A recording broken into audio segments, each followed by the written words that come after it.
Hello అండి. ఇక్కడైతే ఈ బకెట్ చూపిస్తున్నాను కదా. సో ఇట్లాంటి బకెట్లు మీ ఇంట్లో కూడా చాలా ఉంటాయి. సో చాలా రోజులు అవుతుందండి ఈ బకెట్ క్లీన్ చేసి. దాదాపు ఒక 1 ఇయర్ అలా అవుతుంది. అంటే వాడట్లేదు. ఇలా పాకురు అయిపోయిందని చెప్పేసి ఇంకా పక్కకు పెట్టేశాము.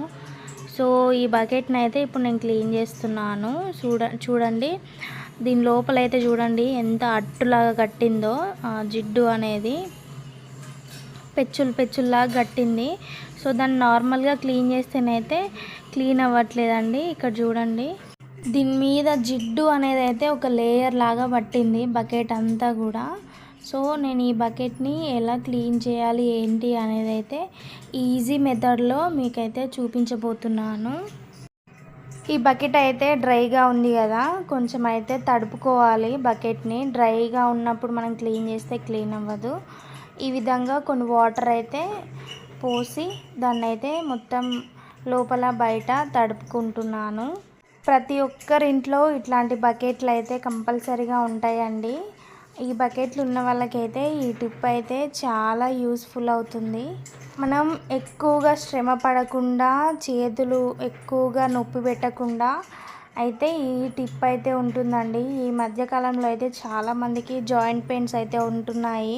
ఎక్కువగా రుద్దడం, తోమడం అలాంటివి అయితే చేయడం కష్టం కదా. సో అందుకోసమని ఇదైతే ఈజీ వే అండి. మనం ఇంట్లో అయితే హార్పిక్ యూజ్ చేస్తూ ఉంటాం కదా.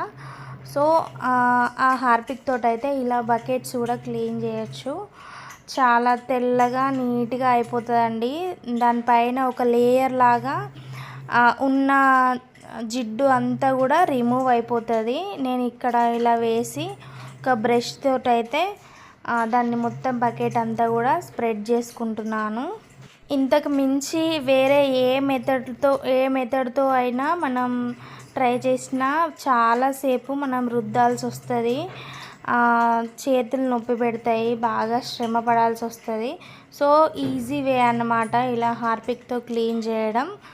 అదేవిధంగా ఇంకొంచెం హార్పిక్ వేసుకొని ఇలా రుద్దేసుకోవాలి బకెట్ మొత్తాన్ని. సో హ్యాండ్కి అయితే గ్లౌజ్ ఉంటే గ్లౌజ్ వేసుకోండి, లేదంటే ఏమైనా కవర్స్ ఉంటాయి కదా, సో కవర్ లాంటిది చేతికి వేసుకున్నా కూడా పర్లేదండి. ఇంకా లోపల కూడా చూడండి ఎంత ఇట్లా గార పట్టింది లోపల కూడా, బకెట్ లోపల కూడా. సో బకెట్ లోపల కూడా నేను హార్పిక్ని వేసి ఇక్కడ మీకు మొత్తం స్ప్రెడ్ చేసి చూపిస్తున్నాను. ఈ విధంగా స్ప్రెడ్ చేసుకోవాలి మొత్తం. మనం పోసినట్టు అట్లనే ఉంచితే అదైతే క్లీన్ అవ్వదండి. దాన్ని కొంచెం బకెట్కి అయితే రుద్ది ఉంచాలన్నమాట. సో ఇట్లా రుద్దిన తర్వాత ఒక 20 మినిట్స్, హాఫ్ అన్ అవర్ అట్లా వదిలేయాలండి. సో ఒక హాఫ్ అన్ అవర్ తర్వాత ఏదైనా పనులు ఉంటే చేసుకొని వచ్చేసి అయితే మనం ఇలా హ్యాండ్కి కవర్లైనా లేకపోతే గ్లౌజులైనా తొడుక్కొని ఇలా ఒక పీస్ తీసుకోవాలండి, ఇనుప పీసు. మనం నార్మల్గా ఇలా రుద్దితే సరిపోతుందండి, బాగా కష్టపడాల్సిన అవసరం కూడా లేదు. ఇక్కడ చూస్తున్నారు కదా, నేనైతే ఒక 20 మినిట్స్ తర్వాత వచ్చి అయితే ఇనుప పీస్ ఉంటుంది, స్టీల్ పీస్ ఉంటుంది కదా, సో దాంతో అయితే నేను ఇలా రుద్దుతున్నాను.